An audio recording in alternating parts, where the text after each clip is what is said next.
Hello and welcome to the international round up. तो आज जो है वो जल्दी से हम बात करते हैं वर्ल्ड स्ट्रॉन्गेस्ट पासपोर्ट की और वर्ल्ड वर्स्ट पासपोर्ट की। तो एक कंपनी है जी, हैनले एंड पार्टनर। तो ये हर साल जो है वो जुलाई में अपनी रिपोर्ट रिलीज़ करते हैं कि कौन सा पासपोर्ट जो है वो दुनिया का सबसे स्ट्रॉन्गेस्ट पासपोर्ट है।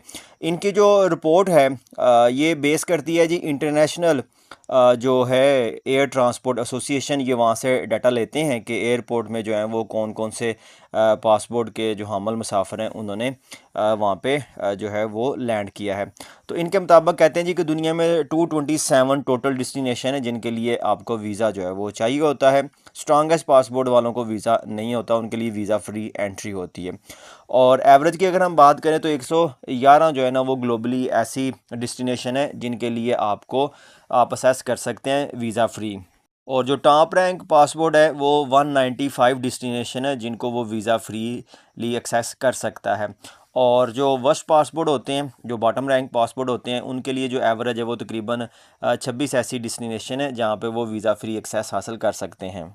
अब इनकी जो रिपोर्ट 2024 की है उसमें ये है जी कि जो सिंगापुर है वो दोबारा से दुनिया का नंबर 1 जो है वो पासपोर्ट बन गया है। यानी कि जो सिंगापुर के रहायशी लोग हैं जिनके पास सिंगापुर का पासपोर्ट है वो दुनिया के 195 ममालिक ऐसे हैं जहाँ पे वो वीज़ा फ्री उनको एंट्री हासिल है।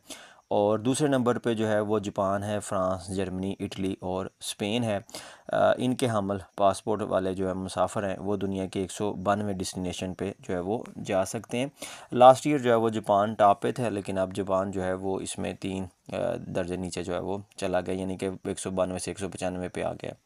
और इसी तरह से सितंबर 2024 में डेनमार्क को जो है वो चाइना में वीज़ा फ्री एक्सेस जो है वो मिली है। तो वो भी थर्ड प्लेस पे आ गया। थर्ड प्लेस पे जो है वो है Denmark, Austria, Finland, Ireland, Luxembourg, Netherland, South Korea और स्वीडन। तो यहाँ पे देखें तो ये जो एशियन कंट्रीज़ हैं, यानी कि सबसे ऊपर जो अगर आप देखें तो उसमें सिंगापुर है, और उसके बाद आप देखें तो यहाँ पे जो है वो आपको साउथ कोरिया मिल जाता है। और ये वाले इन कंट्रीज़ के जो पासपोर्ट होल्डर हैं ये दुनिया के 191 डेस्टिनेशन में वो विदाउट जो है वो वीज़ा जा सकते हैं। इसी तरह से अगर हम चौथे नंबर की बात करें तो पुर्तगाल, ग्रीस, स्लोवेनिया, नॉर्वे, इनको भी जो है वो चाइना कहता है जी कि वीज़ा फ्री एंट्री जो है वो देगा। तो इनका भी जो है वो एक स्कोर फिर इनका बढ़ जाएगा और ये भी तीसरे नंबर पे जो है वो आ जाएंगे, बट लेकिन अभी ये चौथे नंबर पे हैं। और रिपोर्ट ये भी कहती है कि जो टॉप 10 रैंकिंग होती है इसमें कोई ड्रामेटिक जो है वो चेंज नहीं आता। लेकिन जो 11 से 20 तक रैंकिंग है उसमें जो है वो चेंज आ जाता है। जैसे यूएई जो है वो पिछले साल 15वें नंबर पे था, लेकिन इस दफ़ा 5 दर्जे इम्प्रूवमेंट के साथ वो 10वें नंबर पे जो है वो आ गया है। और यहाँ पे इंटरेस्टिंग फैक्ट ये है जी कि जो यूएस पासपोर्ट होल्डर हैं इनको दुनिया में 186 कंट्री की जो है वो वीज़ा फ्री एक्सेस है, और ये 8वें नंबर पे जो है वो आते हैं। और इसी तरह से जो यूके के पासपोर्ट होल्डर हैं ये भी जो है इसमें भी अब एक दर्जा तनाज़ली हुई है। यानी कि यूके वाले जो हैं वो 191 की बजाय 190 ऐसे डेस्टिनेशन है जहाँ पे उनको वीज़ा फ्री जो है वो एंट्री मिलेगी। और इसमें इंटरेस्टिंग फैक्ट ये है जी कि आज से 10 साल पहले यूके और यूएसए के पासपोर्ट होल्डर जो हैं वो टॉप प्लेस पे थे।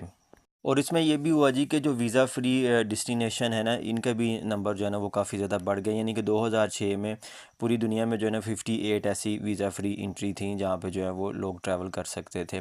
लेकिन 2024 में अगर आप देखें तो 111 जो है वो ऐसी डेस्टिनेशन है वीज़ा फ्री हैं जहाँ पे जो लोग हैं वो ट्रैवल कर सकते हैं। ये हम एवरेज की जो है वो बात कर रहे हैं। लेकिन दूसरी तरफ अगर आप देखें तो जो सबसे स्ट्रॉन्गेस्ट है और सबसे वर्स्ट है उसमें गैप बहुत ज़्यादा है। यानी कि अगर आप देखें तो सबसे टॉप पे सिंगापुर है और सबसे नीचे जो है वो अफ़गानिस्तान है। तो इनमें जो है वो 169 डेस्टिनेशन का जो है वो डिफरेंस आता है। अच्छा जी, तो यहाँ पे अब हम एक जल्दी से एक ओवरव्यू करते हैं जी कि पहली पोजीशन पे सिंगापुर है, 195 लोकेशन पे फ्री एक्सेस है। दूसरे नंबर पे France, Germany, Italy, Japan, Spain है, 192 लोकेशन पे इनको फ्री एक्सेस है। तीसरे नंबर पे Denmark, Austria, Finland, Ireland, Luxembourg, Netherland, South Korea, Sweden, 191 location पे। चौथे नंबर पे Belgium, New Zealand, Norway, Switzerland, UK, 190 location पे। और ऑस्ट्रेलिया, पुर्तगाल जो है 189 पे, ग्रीस, पोलैंड 188 पे। और इसके बाद 7 नंबर पे कनाडा है। उसके बाद जो है वो हंगरी है, माल्टा 189 पे। 8 नंबर पे यूनाइटेड स्टेट 186 पे। उसके बाद एस्थोनिया, लुथानिया, यूनाइटेड अरब एमरेट्स जो है 185 के साथ 9वें नंबर पे है। 10वें नंबर पे जो है आइसलैंड, लटीविया, स्लोवाकिया, स्लोवेनिया 184 पे। 11वें नंबर पे क्रोएशिया और मलेशिया, यानी कि मलेशियन पासपोर्ट भी काफ़ी हद तक स्ट्रॉन्ग है। 12 नंबर पे जो है वो लिकेंस्टन है 118। अच्छा जी, 12वें नंबर पे है लिक्टनस्टाइन, और 13वें नंबर पे साइप्रस मोनाको, 14वें नंबर पे बल्गारिया रोमानिया, 15वें पे चिली है, 16वें पे सान मरीनो अर्जेंटीना है, 17वें पे अंडोरा है, ब्राज़ील, हांगकांग है, 18वें पे इसराइल है, 9वें पे 19वें पे ब्रुनाई है, और 20वें पे जो है वो बारबाडोस है। यहाँ पे एक बात आप ज़हन में रखें कि जो स्ट्रेंथ है ना किसी भी नेशन के पासपोर्ट की, ये एक क्रिटिकल इंडिकेटर है उसके ग्लोबल इन्फ्लुएंस का, उसकी इकोनॉमिक पोटेंशियल का। यानी कि जितना स्ट्रांग पासपोर्ट होगा इसका मतलब उसका ग्लोबल इन्फ्लुएंस, उसकी इकोनॉमिक पोटेंशियल जो है वो उतना ज़्यादा है। और जो गवर्नमेंट होती हैं वो स्ट्रेटजिकली जो है ना वो इन्हांस करती हैं अपनी पासपोर्ट पावर को, और इससे जो है ना उनके सिटीज़न को ऑल ओवर द वर्ल्ड जो है वो अपॉर्चुनिटीज़ मिलती हैं, उनकी इकोनॉमीज़ जो हैं वो स्ट्रांग होती हैं। और जब उनके पास एबिलिटी आती है कि वो वीज़ा फ्री जो है वो ट्रैवल कर सकें वर्ल्ड वाइड डेस्टिनेशन के ऊपर, तो उनके लिए जो है वो एक इन्वेस्टमेंट करना, इन्वेस्टमेंट लाना जो है वो भी काफ़ी हेल्पफुल होता है। फॉरेन इन्वेस्टमेंट को वो अट्रैक्ट करते हैं, वो कॉपरेशन जो है उसको गेन करते हैं, इंटरनेशनल कॉपरेशन जो है उसको गेन करते हैं, और एक सॉफ्ट इमेज जो है वो अपनी कंट्री का क्रिएट करते हैं, अपने कल्चर को जो है वो प्रमोट कर सकते हैं। और यहाँ पे यूनाइटेड अरब एमिरेट्स की एग्जांपल जो है वो सब के सामने है कि उन्होंने किस तरह से बड़ा फोकस और बड़ा स्ट्रेटजिकली जो है वो ख़ुद को इम्प्रूव किया। यानी कि आज से 18 साल पहले जो यूएई है वो इसी हैंडल एंड पार्टनर की लिस्ट में 62 पोजीशन पे जो है वो आता था, लेकिन अब जो है वो 9th पोजीशन पे जो है वो आ गया है 2024 में। अब ज़ाहिर है ये खुद ब खुद नहीं हो गया, इसमें जो इमराती गवर्नमेंट है उनका एक फ़ोकस है, उनकी डिप्लोमेटिक जो है वो टाइज़ है, नेगोशिएशन है कि उनको जो है वीज़ा कि अगर आप देखें तो 2006 में सिर्फ जो इमराती सिटीज़न थे ना वो सिर्फ 35 डेस्टिनेशन को वीज़ा फ्री एंट्री थी, लेकिन 2024 में देखें तो वो 185 डेस्टिनेशन है जहाँ पे उनको वीज़ा फ्री एक्सेस है। यानी कि ये 429% जो है वो इसमें इंक्रीज़ आया है। दूसरी तरफ अगर हम दुनिया के जो वीकेस्ट पासपोर्ट हैं उसमें बात करें तो सबसे बॉटम पे जो है वो अफ़गानिस्तान है। अफ़गानिस्तान का पासपोर्ट होल्डर दुनिया के 28 डेस्टिनेशन ऐसे हैं जहाँ पे वो वीज़ा फ्री एंट्री ले सकते हैं। 2021 में जब तालिबान की हुकूमत आई तो उसके बाद दुनिया की बेशुमार जो कंट्रीज़ थी उन्होंने इसके साथ जो है वो ब्रेकअप कर लिया, और इनको वीज़ा जो है ना वो रिस्ट्रिक्शन है। तो सबसे नीचे जो है वो अफ़गानिस्तान है। और अगर इसके बाद हम बात करें तो इससे ऊपर जो है वो सीरिया है। जो शामी लोग हैं वो 29 ममालिक में जो है वो जा सकते हैं।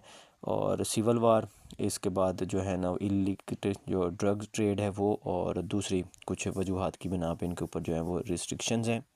इसके बाद बारी आती है जी इराक़ की। इराक़ के लोग जो हैं वो 31 ममालिक में जा सकते हैं। तो देख लें ये इकट्ठे हैं, यानी कि अफ़गानिस्तान, उसके बाद इराक़, सीरिया, दरमियान में ईरान है, उसके लोग 45 ममालिक में जा सकते हैं। और फिर हमारा जो है वो प्यारा पाकिस्तान आता है, 35 ममालिक में जो है वो हम वीज़ा फ्री एंट्री जो है वो ले सकते हैं। फिर हमारे सुपर जो है वो यमन है, वो 35 ममालिक में जो है वो जा सकते हैं। और अगर हम ओवरऑल रैंकिंग की बात करें तो अफ़गानिस्तान का रैंक 104 है और पाकिस्तान का रैंक जो है वो 101 है। और अगर हम इंडिया के साथ बात करें तो इंडिया जो है वो इस वक्त 83 नंबर पे है, और 58 डेस्टिनेशन है जहाँ पे इंडियन बगैर वीज़े के जो है वो जा सकते हैं।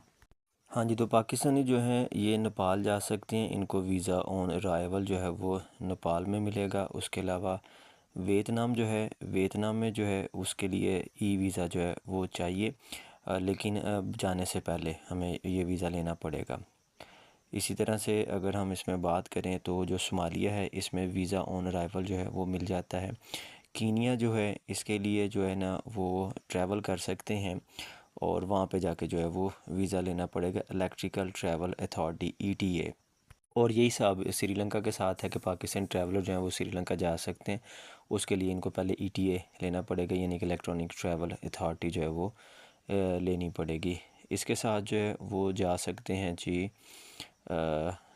मुंजबिक जो है उसमें भी वीज़ा ऑन अराइवल जो है वो मिलता है। मेडागास्कर जो है वो जा सकते हैं, और इसके लिए जो है वो भी वीज़ा के बगैर जो है ना मेडागास्कर जा सकते हैं। इसके अलावा मोरितानिया है, वीज़ा ऑन अराइवल है पाकिस्तान के लिए। सेनेगल है, यहाँ पे भी वीज़ा जो है वो ऑन अराइवल है।